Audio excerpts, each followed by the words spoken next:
non-stop on season 3 of Fresh Off the Boat. It's historic. We've never had an Asian American-led show on network television that has lasted 3 seasons. So that in and of itself is such an accomplishment. But I took it a step further because even though I'm working full-time, overtime every week, I'm like, all my days off in October, I need to campaign for Hillary because this is so important right now. And I'm from Richmond, Virginia, so I'm so happy to be back here. Tim Kaine was my hometown mayor.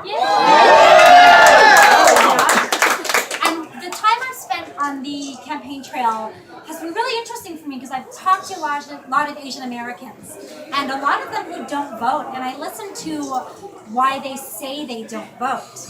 And a lot of them say that they don't feel like their vote will matter as much.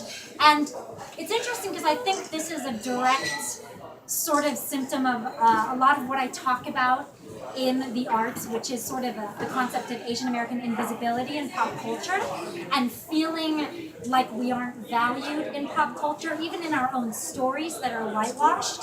So I can understand that feeling of futility, but the awesome thing about a democracy is that your vote does count. And in a state like Virginia, that is a swing state and that has been blue before, Asian American votes are the margin of victory. You guys can really make Hillary Clinton win this election. And so I want to tell you a little bit about why I support Hillary personally.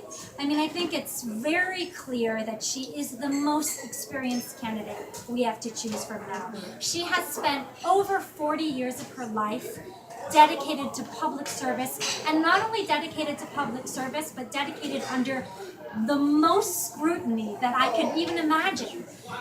So anybody who thinks that she's insincere, her record of 40 years of public service, that's a record you can't fake. You know, it's hard to even stick with a job you don't love for 2 years, let alone 40. That commitment is proof that she cares about public service. But the most important thing that she's actually taught me is the importance of reaching across the aisle. She does it because it's very effective for policy, legislation.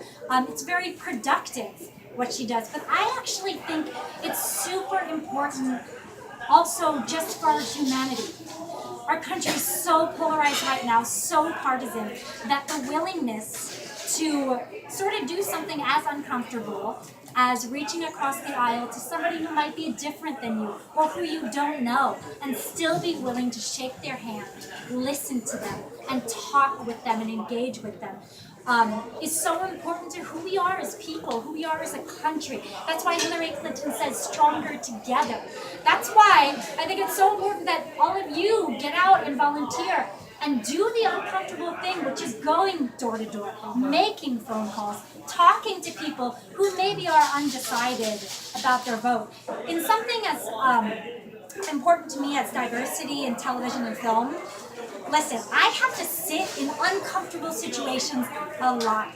And I hear a lot of other Asian American actors say, oh, I'm so tired of having this conversation.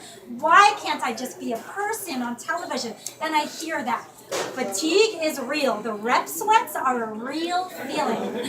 But I don't think fatigue is an excuse for inaction. Yes, it's hard. Yes, it's difficult, but we do it because we care. And that's why I do it. That's why I go and do these like Asian American events where like all these producers are telling me I'm stupid for advocating for Asians in movies because they don't think an Asian American can lead a movie. And I'm like, well, why don't you try? And I have to be the person who's, you know, in that uncomfortable space, and it is tiring and it's hard, but I'm going to keep doing it because it matters to me. I'm going to keep coming out and talking to people about Hillary Clinton and Tim Kaine because I think that they're going to make great leaders. And on a personal note, I think it would be pretty awesome to have a woman as president. And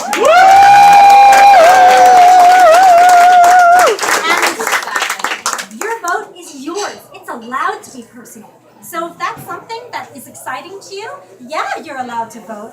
because she's a woman, because you want to see that, and because you want your daughters to see that possibility of what their lives could be if they wanted to choose that. I think it's such an opportunity. I mean, I'm already excited about the fact that I voted for Barack Obama. And when I have kids, I'm going to be able to tell them, I voted for the first black president of the United States of America. And a lot of you, like millennials in here, when you have kids, you are probably going to be able to say, if you sign up today, to your kids, I voted and I canvassed and I campaigned for the first woman president of the United States in one of the ugliest elections. I went out. Instead of like sitting on my couch on a Saturday, I took a couple extra hours of my time and I made that real. And so, you know, little child of mine, you're welcome. So, you know, just think about that, because this vote is going to affect your future children or your current children. So thank you so much for coming out here. I want to meet each and every one of you. And that's all I got.